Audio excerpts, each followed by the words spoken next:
വിശദമായ റിപ്പോർട്ടുകളിലേക്ക്. പൊട്ടിത്തെറിയുടെ സാധ്യതകൾ സജീവമായിരിക്കെ ബിജെപി സ്ഥാനാർത്ഥികളെ ഇന്ന് പ്രഖ്യാപിക്കും.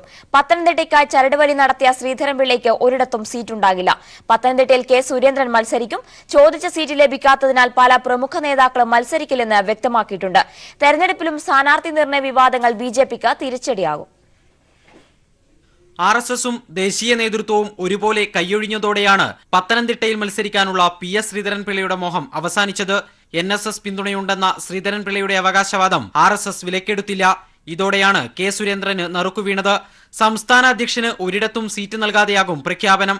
പത്തനംതിട്ട കിട്ടില്ലെന്ന് ഉറപ്പായതോടെ സുരേന്ദ്രനെ വെട്ടാൻ ശ്രീധരൻപിള്ള അൽഫോൺസ് കണ്ണന്താനത്തെ പിന്തുണച്ചെങ്കിലും ആ നീക്കവും പാളി. എറണാകുളത്താകും കണ്ണന്താനം മത്സരിക്കുക. പാലക്കാട് മാത്രമേ മത്സരിക്കൂ എന്ന ശോഭാ സുരേന്ദ്രന്റെ പിടിവാശിയും വിലപ്പോയില്ല. ആറ്റിങ്ങലിൽ മത്സരിക്കാനാണ് നിർദ്ദേശം. PK കൃഷ്ണദാസും MT രമേശും പട്ടികയിലില്ല. മറ്റ് സംസ്ഥാനങ്ങളിലെ പട്ടികയ്ക്കൊപ്പമാണ് കേരളത്തിലെയും സ്ഥാനാർത്ഥികളെ പ്രഖ്യാപിക്കുക. ഗ്രൂപ്പ് താൽപര്യവും വ്യക്തി താൽപര്യവും പരിഗണിച്ച് പട്ടിക സങ്കീർണമാക്കിയത് ശ്രീധരൻപിള്ളയാണെന്ന വിമർശനം ശക്തമാണ്. ഇത് RSS അതൃപ്തിക്കും കാരണമായിട്ടുണ്ട്. തുടർച്ചയായി ഉണ്ടാകുന്ന വീഴ്ചകൾ ശ്രീധരൻപിള്ളയുടെ പടിയിറക്കത്തിനും വഴിയൊരുക്കിയേക്കാം. ഇഷ്ട സീറ്റ് നൽകാത്തതിലെ അമർഷത്തിലാണ് പല നേതാക്കളും. സ്ഥാനാർത്ഥികളെ പ്രഖ്യാപിച്ചാലും സ്ഥാനാർത്ഥി നിർണയത്തിലെ വിവാദങ്ങൾ തെരഞ്ഞെടുപ്പ് പ്രചരണങ്ങളിലും നിഴലിക്കുമെന്നാണ് ബിജെപിയുടെ വിലയിരുത്തൽ. News bureau, Delhi. സംസ്ഥാനത്ത് 5 മണ്ഡലങ്ങളിൽ UDF BJP ധാരണയെന്ന് കോടിയേരി ബാലകൃഷ്ണൻ. വടകര, കോഴിക്കോട്, കൊല്ലം, കണ്ണൂർ, എറണാകുളം മണ്ഡലങ്ങളിൽ BJP ദുർബല സ്ഥാനാർത്ഥികളെ നിർത്തും. പകരം തിരുവനന്തപുരത്ത് UDF കുമ്മനത്തെ സഹായിക്കുമെന്നും കോടിയേരി പറഞ്ഞു. LDFന്റെ ഇതുവരെയുള്ള തിരഞ്ഞെടുപ്പ് പ്രവർത്തനങ്ങൾ വിലയിരുത്താൻ ചേർന്ന സംസ്ഥാന സെക്രട്ടേറിയറ്റ് യോഗത്തിനു ശേഷം മാധ്യമങ്ങളെ കണ്ട CPIM സംസ്ഥാന സെക്രട്ടറി കോടിയേരി ബാലകൃഷ്ണൻ ഗുരുതരമായ ആരോപണമാണ് ഉന്നയിച്ചത്. 5 ലോക്സഭാ മണ്ഡലങ്ങളിൽ BJP ദുർബല സ്ഥാനാർത്ഥികളെ നിർത്താൻ പോകുന്നത് UDF BJP അവിശുദ്ധ സഖ്യത്തിന്റെ തെളിവാണെന്ന് കോടിയേരി ആരോപിച്ചു. കേരളത്തിലെ 5 ലോക്സഭാ മണ്ഡലങ്ങളിൽ ദുർബല സ്ഥാനാർത്ഥികളെ നിർത്തി UDFനെ സഹായിക്കാൻ RSS നിർദ്ദേശം നൽകിയിരിക്കുകയാണ്. അതിന്റെ ഭാഗമായി വടകര, കൊല്ലം, കണ്ണൂർ, കോഴിക്കോട്, എറണാകുളം പാർലമെന്റ് മണ്ഡലങ്ങളിൽ NDAയുടെ ദുർബല സ്ഥാനാർത്ഥികളെ നിർത്തി UDFനെ സഹായിക്കാൻ RSS തീരുമാനിച്ചിരിക്കുകയാണ്. ഇതിന് പ്രത്യുപകാരമായി RSSന്റെ സ്ഥാനാർത്ഥിയായ കുമ്മനം രാജശേഖരനെ കോൺഗ്രസ് സഹായിക്കുമെന്നുള്ള പദ്ധതിയാണ് തയ്യാറാക്കിയിട്ടുള്ളത്. അതിനുവേണ്ടിയാണ് വട്ടിയൂർക്കാവിൽ നിന്ന് മുരളീധരനെ മാറ്റി നിർത്താനാണ് അദ്ദേഹത്തെ കോഴിക്കോട്ടേക്ക് അയക്കുകയും. ഇത് ഇത്തരത്തിലുള്ള ഒരു അവിശുദ്ധ കൂട്ടുകെട്ടിന്റെ തുടക്കമാണ്. UDF SDPAയുമായി മുന്നണി ഉണ്ടാക്കിയിരിക്കുന്നു. ലീഗിനെയാണ് ഇതിനെ ചുമതലപ്പെടുത്തിയിരിക്കുന്നത്. മുസ്ലിം തീവ്രവാദി സംഘടനകളുമായിട്ടാണ് UDF കൂട്ടുകൂടുന്നത്. മുസ്ലിം തീവ്രവാദ സംഘടനകളുമായി UDF കൂട്ടുകൂടുന്നത് അപജയത്തിന്റെ തെളിവാണെന്നും അദ്ദേഹം കൂട്ടിച്ചേർത്തു. 9 തിരഞ്ഞെടുപ്പിൽ മത്സരിച്ച് 5 തിരഞ്ഞെടുപ്പിൽ തോറ്റ ആളാണ് K മുരളീധരനെന്നും അദ്ദേഹം വടകരയിൽ സ്ഥാനാർത്ഥിയായതുകൊണ്ട് LDFന് പ്രത്യേകിച്ചൊന്നും സംഭവിക്കാൻ പോകുന്നില്ലെന്നും കോടിയേരി കൂട്ടിച്ചേർത്തു. മുരളീധരൻ 9 തെരഞ്ഞെടുപ്പിൽ മത്സരിച്ച് 4 തെരഞ്ഞെടുപ്പിൽ മാത്രമേ അദ്ദേഹം ജയിച്ചിട്ടുള്ളൂ. 5 തെരഞ്ഞെടുപ്പിൽ തോറ്റ സ്ഥാനാർത്ഥിയാണ് മുരളീധരൻ. അദ്ദേഹമാണ് മന്ത്രിയായി നിന്നുകൊണ്ട് ഒരു അസംബ്ലി ഉപതെരഞ്ഞെടുപ്പിൽ മത്സരിച്ച് തോറ്റ കേരളത്തിലെ ഒരേ ഒരു നേതാവ് K മുരളീധരനാണ്. ഞങ്ങൾക്കതിൽ യാതൊരുവിധ പ്രശ്നവുമില്ല. അദ്ദേഹം അവിടെ മത്സരിക്കാൻ വേണ്ടി ഒരു ആൾ വേണമല്ലോ. അപ്പോൾ ഒരാളവിടെ വന്നു. ഇത്രയും ദിവസം ഒരാളുണ്ടായിരുന്നില്ല എന്നുള്ളതാണ് കോൺഗ്രസ് നേരിട്ട പ്രശ്നം. ഇപ്പോൾ മത്സരിക്കാൻ ഒരാളെ കിട്ടി എന്ന് മാത്രമേ ഉള്ളൂ. News bureau, Thiruvananthapuram. തെരഞ്ഞെടുപ്പിൽ വലിയ ശ്രദ്ധാകേന്ദ്രമാവുകയാണ് തിരുവനന്തപുരം മണ്ഡലം. ഇത്തവണ മണ്ഡലം ഇടതുമുന്നണിക്കൊപ്പം നിൽക്കുമെന്ന് LDF സ്ഥാനാർത്ഥി C ദിവാകരൻ പറഞ്ഞു. എന്നാൽ ജനങ്ങൾ തനിക്കൊപ്പം തന്നെയുണ്ടെന്ന് UDF സ്ഥാനാർത്ഥി ശശി തരൂരും വ്യക്തമാക്കി. അതേസമയം ഇതുവരെ BJPക്ക് പ്രചരണ രംഗത്ത് സജീവമാകാൻ സാധിച്ചിട്ടില്ല എന്നത് തിരിച്ചടിയാവുകയാണ്. ഈ തെരഞ്ഞെടുപ്പിൽ വലിയ ശ്രദ്ധാകേന്ദ്രം തന്നെയാണ് തിരുവനന്തപുരം മണ്ഡലം. പ്രചരണ രംഗത്ത് LDF നേടിയ മേൽക്കൈ എങ്ങനെ മറികടക്കാം എന്നുള്ളതാണ് UDF ക്യാമ്പ് ആലോചിക്കുന്നത്.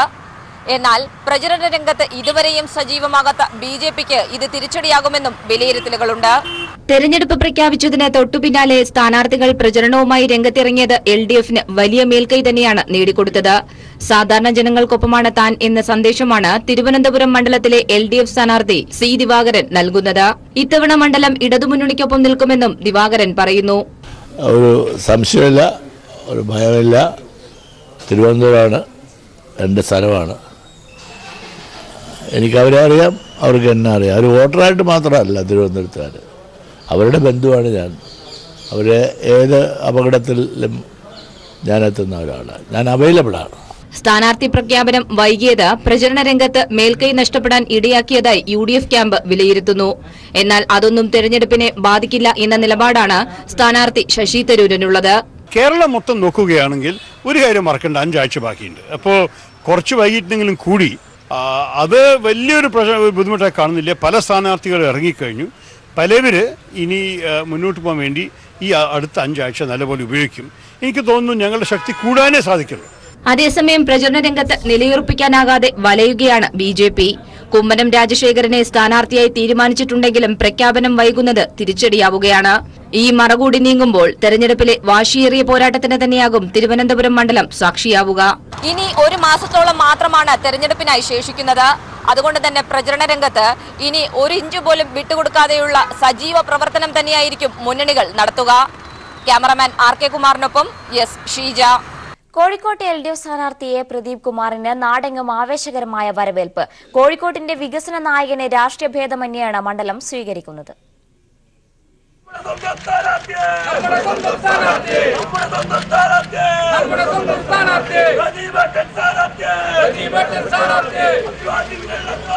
കത്തുന്ന വേനൽച്ചൂടിനെ അവഗണിച്ചാണ് തങ്ങളുടെ പ്രിയ സ്ഥാനാർത്ഥി പ്രദീപ് കുമാറിനെ സ്വീകരിക്കാൻ ജനങ്ങൾ എത്തുന്നത്. ബേപ്പൂരിലെ ഹാർബറിലും ടൈൽസ് ഫാക്ടറിയിലുമൊക്കെ ആവേശകരമായ വരവേൽപ്പ്. തൊഴിലാളികളുടെ ആവലാതികൾ കേട്ടറിഞ്ഞ് അവരിൽ ഒരാളായി സ്ഥാനാർത്ഥി.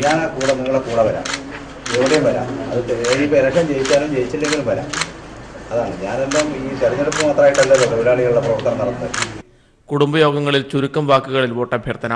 ഇലക്ഷൻ പ്രവർത്തനത്തിന്റെ ഒരു അവസാന ഘട്ടം, നമ്മൾ കലാശക്കൊട്ട് എന്നൊക്കെ പറയുന്നത്, ആ ഘട്ടങ്ങളിലൊക്കെ ഉയർന്നു വരുന്ന തരത്തിൽ ആരവവും ആവേശപ്രകടനവും ഗ്രാമങ്ങളിൽ ഇപ്പോൾ തന്നെയുണ്ട്. ആ നിലയിൽ പിന്നെ ഇപ്പോൾ പല സ്ഥലത്തും ഇപ്പോൾ ഇവിടെ ഇപ്പോൾ കുടുംബയോഗങ്ങൾ പോലെ ചേരുന്നു, മറ്റേടത്ത് വേറെ രീതിയിലുള്ള മീറ്റിങ്ങുകൾ ചേരുന്നു. പലയിടത്തും വ്യത്യസ്തമായിട്ടാണ് ചെയ്യുന്നതെങ്കിലും ഈ ആരവം ഉയർന്നു വന്നിട്ടുണ്ട് കഴിഞ്ഞ ദിവസങ്ങളിൽ. ഓരോ കേന്ദ്രങ്ങളിലും പ്രായഭേദമന്യേ നിരവധി പേരാണ് സ്ഥാനാർത്ഥിയെ കാണാൻ കേൾക്കാൻ തടിച്ചുകൂടുന്നത്. കോഴിക്കോട് നഗരത്തെ വികസനത്തിന്റെ വലിയ ലോകത്തിലേക്ക് നയിച്ച ജനപ്രതിനിധി കൂടിയാണ് പ്രദീപ് കുമാർ. ഏത് വിധേനയും കോഴിക്കോട് ലോക്സഭാ മണ്ഡലം തിരിച്ചുപിടിക്കാനുള്ള നീക്കങ്ങളാണ് ഇവിടെ LDF നടത്തിക്കൊണ്ടിരിക്കുന്നത്. കോഴിക്കോട് നിന്നും ക്യാമറമാൻ ഇക്ബാൽ വട്ടംകുളത്തിനൊപ്പം PV കുട്ടൻ. പേരാമ്പ്രയുടെ ഹൃദയത്തുടിപ്പ് ഏറ്റുവാങ്ങി P ജയരാജന്റെ സ്ഥാനാർത്ഥി പര്യടനം. ആവേശകരമായ വരവേൽപ്പാണ് ക്യാമ്പസുകളിൽ P ജയരാജന് ലഭിച്ചത്. കോലീബി സഖ്യത്തിനൊന്നും ജനവിധി അട്ടിമറിക്കാനാവില്ലെന്ന് വടകര മുമ്പ് തെളിയിച്ചതായി P ജയരാജൻ പീപ്പിളിനോട് പറഞ്ഞു.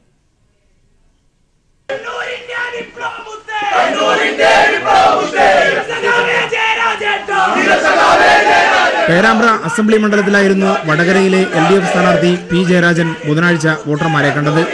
പ്രധാന കവലകളിലും ക്യാമ്പസുകളിലും P ജയരാജനെ വോട്ടർമാർ വരവേറ്റു.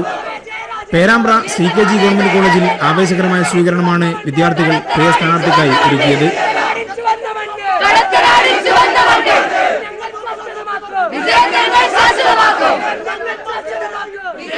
കോളേജ് ക്യാമ്പസിൽ ഒത്തുകൂടിയ യുവ വോട്ടർമാരോട് ദേശീയ സംസ്ഥാന രാഷ്ട്രീയവും തെരഞ്ഞെടുപ്പ് പ്രാധാന്യവും ഹ്രസ്വമായി വിശദീകരിച്ച് വോട്ടഭ്യർത്ഥന. കോലീബി സഖ്യത്തിനൊന്നും ജനവിധി അട്ടിമറിക്കാനാവില്ലെന്ന് വടകര തന്നെ തെളിയിച്ചതായി P ജയരാജൻ പറഞ്ഞു. അത് വെറും പ്രചരണമല്ല, 91 ഇവിടെ നടപ്പാക്കിയതാണ്. വടകരയിൽ 91 കോലീബി സഖ്യമുണ്ടാക്കി കോൺഗ്രസും ലീഗും BJPയും ഒത്തുചേർന്നുകൊണ്ട് ഇടതുപക്ഷത്തെ തോൽപ്പിക്കാൻ ശ്രമിച്ചു. പക്ഷേ വോട്ടിൻ്റെ കണക്ക് കൂട്ടിക്കഴിഞ്ഞാൽ ഇടതുപക്ഷം അന്ന് തോൽക്കണം. പക്ഷേ ഇടതുപക്ഷ ജനാധിപത്യ മുന്നണി വമ്പിച്ച വിജയത്തോടുകൂടി ഈ കോലീബി എന്ന അവിശുദ്ധ സഖ്യത്തെ തോൽപ്പിച്ചതാണ് ചരിത്രം. പേരാമ്പ്ര താലൂക്ക് ആശുപത്രിയും P ജയരാജൻ സന്ദർശിച്ചു.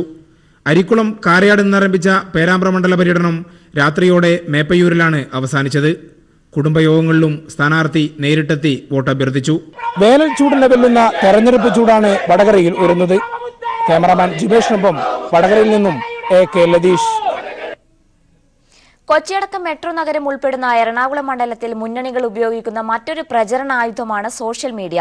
സ്വന്തം സ്ഥാനാർത്ഥിയുടെ വ്യക്തിത്വവും എതിരാളിയുടെ ന്യൂനതകളും തുറന്നുകാട്ടി സമൂഹമാധ്യമങ്ങളിൽ വൈറലാകാൻ മുന്നണികൾക്ക് പ്രത്യേക നവമാധ്യമ വിഭാഗം തന്നെയുണ്ട്. ഇതോടെ പ്രവർത്തകർ തമ്മിലുള്ള ആശയ പോരാട്ടങ്ങളുടെ വേദിയായി സൈബർ ലോകവും മാറിക്കഴിഞ്ഞു. സ്ഥാനാർത്ഥികൾ നേരിട്ട് വോട്ട് ചെയ്യുന്നതിനപ്പുറമായി തന്നെ മുന്നണികൾ പ്രചരണത്തിന് വേണ്ടി ഉപയോഗിക്കുന്ന മറ്റൊരു ആയുധമാണ് സോഷ്യൽ മീഡിയ. സ്വന്തം സ്ഥാനാർത്ഥിയുടെ വ്യക്തിത്വവും എതിരാളിയുടെ ന്യൂനതകളും തുറന്നുകാട്ടി സമൂഹ മാധ്യമങ്ങളിൽ വൈറലാക്കാൻ മുന്നണികൾക്ക് പ്രത്യേക നവമാധ്യമ വിഭാഗം തന്നെയുണ്ട്. രാജ്യസഭാ MP ആയിരുന്ന P രാജീവിന് പാർലമെന്റ് നൽകിയ യാത്രയയപ്പാണ് LDF സോഷ്യൽ മീഡിയയിലൂടെ പ്രചരിപ്പിക്കുന്നത്. പി രാജീവ് വീണ്ടും പാർലമെന്റിലേക്ക് എത്തണമെന്ന ആഗ്രഹം പ്രകടിപ്പിച്ചത് അരുൺ ജെയ്റ്റ്ലിയും ഗുലാം നബി ആസാദും മായാവതിയും അടങ്ങുന്ന പ്രതിപക്ഷമായിരുന്നു. More than one good reason we will miss Mr. P. Rajiv. His departure makes our job easier because whoever was in government, he used to keep them on their toes. Every day he was ready with one point or the other. CPI के M के आए हैं वेचूरी जी, उनको बधाई देते हुए उनसे निवेदन करूंगा कि जहां भी पार्टी में आपकी जगह हिंदुस्तान में मिलती है तो पहली फुर्सत में उनको वापस लाइए. कर्मठ और काबिल जो सदस्य हैं उनको दोबारा से वो अपने इस हाउस के अंदर लेकर आए. എതിർ സ്ഥാനാർത്ഥിയുടെ ന്യൂനതകളും സ്വഭാവവും വ്യക്തമാക്കുന്ന വീഡിയോയും മുന്നണികൾ സോഷ്യൽ മീഡിയയിൽ ആയുധമാക്കുന്നു. 2014 അന്നത്തെ മുഖ്യമന്ത്രി ഉമ്മൻചാണ്ടിയുടെ മുന്നിൽ വെച്ച് കുസാറ്റ് സെനറ്റ് അംഗവും മുതിർന്ന കോൺഗ്രസ് നേതാവുമായ സണ്ണി എടപ്പാട്ടുമായി ഹൈബീഡൻ MLA ആയിരിക്കെ നടത്തുന്ന കയ്യാങ്കളിയാണ് അതിൽ പ്രധാനം.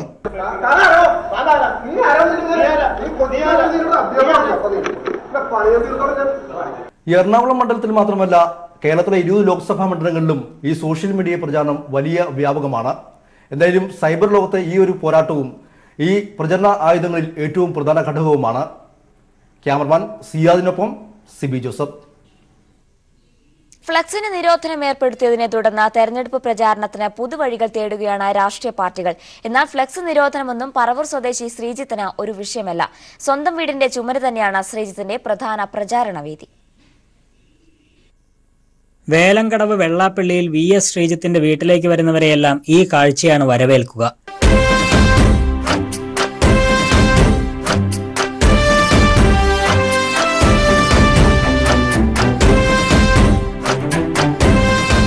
വീടിന്റെ മുൻവശം തന്നെ തെരഞ്ഞെടുപ്പ് പ്രചാരണത്തിന് വേദിയാക്കി മാറ്റിയിരിക്കുകയാണ് ശ്രീജിത്ത്. എറണാകുളം പാർലമെന്റ് മണ്ഡലം ഇടത് സ്ഥാനാർത്ഥി പി രാജീവിന്റെ പ്രചാരണത്തിന് പുതുമയുള്ള എന്തെങ്കിലും ചെയ്യണമെന്ന ആഗ്രഹമാണ് തന്നെ ഈ ചിത്രമെഴുത്തിന് പ്രേരിപ്പിച്ചതെന്ന് ശ്രീജിത്ത് പറഞ്ഞു. പി രാജീവിനെ പോലുള്ളൊരു സ്ഥാനാർത്ഥി നിൽക്കുമ്പോൾ ആ ഒരു ആവേശം കൊണ്ടുകൊണ്ട് തന്നെയാണ് ഈ പ്രാവശ്യം ഇങ്ങനെ ഒരു തീരുമാനം എടുത്തത്. അത് വീട്ടുകാർക്കും കൂടി ആ ഒരു ആവേശം ഉണ്ടാവട്ടെ. അതേപോലെ തന്നെ പൊതുവായിട്ട് ഇപ്പോൾ തെരഞ്ഞെടുപ്പുമായി ബന്ധപ്പെട്ട് വിവിധ രാഷ്ട്രീയ കക്ഷികൾ വീടുകൾ കയറി ഇറങ്ങുമ്പോൾ അവരും ഇത് കാണുമ്പോൾ അവർക്കും ഉണ്ടാവും അങ്ങനെ ഒരു തോന്നലുകൾ. ചിറ്റാറ്റുകര പഞ്ചായത്ത് സഹകരണ ബാങ്ക് ജീവനക്കാരനായ ശ്രീജിത്ത് തെരഞ്ഞെടുപ്പ് കാലത്ത് വീടിന്റെ ചുമരുകൾ പ്രചാരണത്തിന് ഉപയോഗിക്കുന്നത് പതിവാണ്. സാമൂഹ്യ പ്രവർത്തനത്തിൽ ഏറെ തൽപരനായ ശ്രീജിത്തിന്റെ വീട്ടിൽ സർക്കാർ ആശുപത്രിയിലെ രോഗികൾക്ക് ഭക്ഷണം തയ്യാറാക്കുന്ന പാചകപ്പുരയും പ്രവർത്തിക്കുന്നുണ്ട്. News bureau, Kochi. Kairali TV ദുബായിൽ സംഘടിപ്പിക്കുന്ന ഇശൽ ലൈല മാപ്പിളപ്പാട്ട് അവാർഡ് നിശ നാളെയാണ്. ദുബായ് ഇത്തിസലാത്ത് അക്കാദമിയിൽ വെച്ച് നടക്കുന്ന ഇശൽ ലൈല അവാർഡ് നിശയ്ക്കുള്ള ഒരുക്കങ്ങൾ പൂർത്തിയായി. ദുബായ് ബ്യൂറോയുടെ റിപ്പോർട്ടിലേക്ക്. പ്രവാസ ലോകത്തെ ഏറ്റവും ശ്രദ്ധേയമായ മെഗാഷോക്കാണ് നാളെ ദുബായ് ഇത്തിസലാത്ത് അക്കാദമി വേദിയാവുക. മാപ്പിളപ്പാട്ടുകളുടെ ചരിത്രത്തിൽ ഇടം പിടിച്ച കൈരളി TV ഇശലേല അവാർഡ് നിശയുടെ 5ാമത് പതിപ്പാണ് ദുബായിൽ നടക്കുന്നത്. മലയാളത്തിന്റെ മഹാനടനും മലയാളം കമ്മ്യൂണിക്കേഷൻസ് ചെയർമാനുമായ മമ്മൂട്ടിയുടെ സാന്നിധ്യം അവാർഡ് നിശയെ ശ്രദ്ധേയമാക്കും. ചലച്ചിത്ര രംഗത്തെ ഒട്ടേറെ പ്രതിഭകൾ അവാർഡ് നിശയിലെത്തുന്നുണ്ട്. ഗന്ധർവ ഗായിക KS ചിത്ര, സംഗീത സംവിധായകൻ ഗോപി സുന്ദർ എന്നിവരെയും മാപ്പിളപ്പാട്ട് രംഗത്ത് സമഗ്ര സംഭാവനകൾ നൽകിയവരെയും ഇശൽ ലൈല വേദിയിൽ ആദരിക്കും. ഒരു അഡാർ ലവ് നായിക നൂറിൻ ഷെരീഫ് നൃത്ത ചൂടുകളുമായി ഇശൽ ലൈലയിലെത്തും. ഇതാദ്യമായാണ് നൂറിൻ ഷെരീഫ് ദുബായിൽ ഇത്തരമൊരു ഷോയിൽ പങ്കെടുക്കുന്നത്.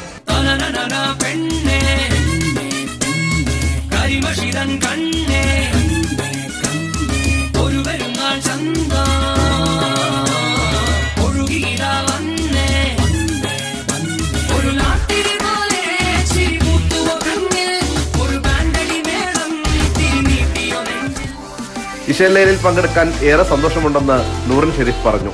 ഞാൻ ശരിക്കും ഞാൻ 2 പെർഫോമൻസ് ചെയ്യുന്നുണ്ട്. ഒന്ന് എൻ്റെ ഫസ്റ്റ് മൂവിയിലെ തന്നെ ഡാർ ലവനെയും പിന്നെ അല്ലാതൊരു ഡാൻസ് നമ്പറും ചെയ്യുന്നുണ്ട്. ശരിക്കും എത്രത്തോളം അത്രയും ആളുകൾ നമ്മൾ വാച്ച് ചെയ്യാണ്. സോ എനിക്കാണെങ്കിലും ശരിക്കും ഇതിൻ്റെ ഫസ്റ്റ് സ്റ്റേജ് ആയിരുന്നു. ഞാൻ ഇതിന് മുന്നേ ഡാൻസ് ചെയ്തിട്ടുണ്ടെങ്കിലും എന്നെ സംബന്ധിച്ച് ഇശൽ ലൈല ഭയങ്കര ബിഗ് പ്രോജക്റ്റാണ്. സോ അതിൽ എൻ്റെ 101% കൊടുക്കാൻ പറ്റും. അത്രയും ചെയ്യാൻ നോക്കുന്നത്. പ്രശസ്ത കൊറിയോഗ്രാഫർ സജിന പരിശീലിപ്പിക്കുന്ന നർത്തകിമാർ മനം കവരുന്ന നൃത്തച്ചൂടുകളുമായി അരങ്ങിലെത്തും. ഗായകരായ അഫ്സൽ, റിമി ടോമി എന്നിവർ ഇശൽ ലൈലയിൽ സംഗീത മഴയൊരുക്കും. നടി മിയ ജോർജ്, കാര്യം നിസ്സാരം സീരിയൽ താരങ്ങൾ തുടങ്ങിയവരുടെ സാന്നിധ്യവും പ്രകടനങ്ങളും ഇശൽ ലൈല വേദിയുടെ മാറ്റുകൂട്ടും. T Jamaluddin, Dubai. ബ്രെക്സിറ്റ് തീയതി ജൂൺ 30 വരെ നീട്ടണമെന്നാവശ്യപ്പെട്ട് ബ്രിട്ടീഷ് പ്രധാനമന്ത്രി തെരേസ മേ യൂറോപ്യൻ യൂണിയന് കത്തയച്ചു. യൂറോപ്യൻ യൂണിയൻ വിടുന്നത് ദീർഘനാളത്തേക്ക് നീട്ടിക്കൊണ്ടുപോകാനാകില്ലെന്ന് മേ പാർലമെന്റിനെ അറിയിച്ചു. അതേസമയം പ്രധാനമന്ത്രി രാജ്യത്ത് കലാപം സൃഷ്ടിക്കുകയാണെന്ന് പ്രതിപക്ഷം ആരോപിച്ചു. വിടുതൽ കരാറിന് എംപിമാരുടെ പിന്തുണ നേടാൻ കൂടുതൽ സമയം വേണമെന്നാവശ്യപ്പെട്ടാണ് ബ്രിട്ടീഷ് പ്രധാനമന്ത്രി തെരേസ മേ യൂറോപ്യൻ യൂണിയൻ പ്രസിഡന്റിനെ കത്തയച്ചത്. കത്തിൽ 3 മാസം നീട്ടി നൽകണമെന്നാണ് ആവശ്യം. എന്നാൽ ജൂൺ 30-നപ്പുറം നീട്ടി നൽകാനാകില്ലെന്ന് തെരേസ മേ പാർലമെന്റിനെ അറിയിച്ചു. ബ്രെക്സിറ്റിന്റെ പേരിൽ പ്രധാനമന്ത്രി രാജ്യത്തെ നാശത്തിലേക്ക് നയിക്കുകയാണെന്ന് പ്രതിപക്ഷ നേതാവ് ജെറമി കോർബിൻ ആരോപിച്ചു. ജനങ്ങൾക്കിടയിൽ ഭിന്നിപ്പും കലാപവും സൃഷ്ടിക്കുകയാണ് പ്രധാനമന്ത്രിയെന്നും ബ്രസൽസിൽ പോയി യൂറോപ്യൻ യൂണിയൻ നേതാക്കളുമായി ചർച്ച നടത്തുമെന്നും ജെറമി കോർബിൻ പറഞ്ഞു. പ്രധാനമന്ത്രി ജനങ്ങളെ വഞ്ചിക്കുകയാണെന്ന ആരോപണവും ഇതിനിടയിൽ ഉയർന്നു. നിലവിലെ കരാർ പ്രകാരം March 29-നാണ് Britain European union വിടേണ്ടത്. May മുന്നോട്ട് വെച്ച 2 കരാറുകളും പാർലമെന്റ് തള്ളിയതോടെ തീയതി നീട്ടുകയല്ലാതെ മേയ്ക്ക് മുന്നിൽ മറ്റു പോംവഴികളില്ല. യൂറോപ്യൻ യൂണിയനിൽ നിന്ന് പുറത്തുപോയാൽ രാജ്യത്തിന് കനത്ത സാമ്പത്തിക നഷ്ടമുണ്ടാകുമെന്നാണ് ഭൂരിഭാഗം എംപിമാരുടെയും വിലയിരുത്തൽ. ഈ സാഹചര്യത്തിലാണ് ഭൂരിഭാഗം എംപിമാരും ഇതിനെ ശക്തമായി എതിർക്കുന്നത്. News desk.